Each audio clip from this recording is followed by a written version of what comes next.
jane kok ora padha nglumpuk iki. Ora ana babar pisan yo, kok menawa wis padha nglumpuk ana ing Demak Bintoro. Aku tak sowan.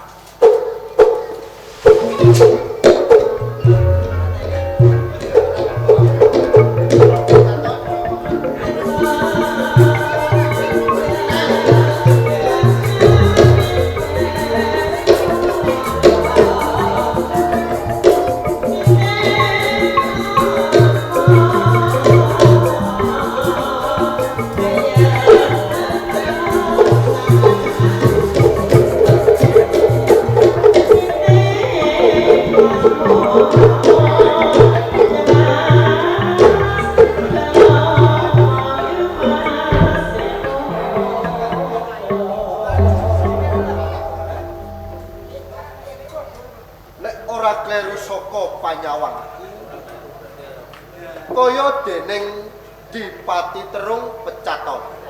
Bener, Gus. Pecatondo yo gene ing riklenggan iki kowe teka ana ing bumi Bintoro. Apa sing katekat? Aku kepengen munggah ana ing pendopo Bintoro. Lur, lamun ta wis kelakon, Kepengen ketemu Bupati Bintoro.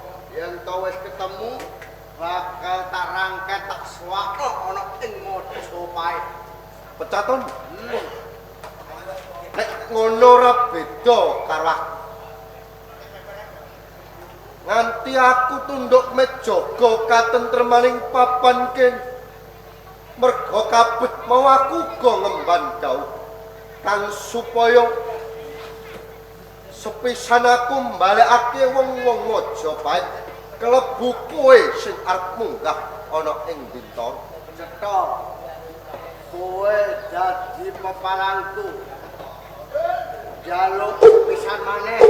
Seminggu aku bakal munggah ana ing Bintoro. Kena kowe munggah ning Kabupaten Bintoro. Ning kabeh mau ana srana. Apa sing jago Waton kowe bisa nglangke-wangke. oh, kenansang lawan Pecatondo. Buktine kowe wae sing kalah. Ayo, rasa kakan mesin pak entok tim papan. Aji tembuyang pecah. Oi, wes.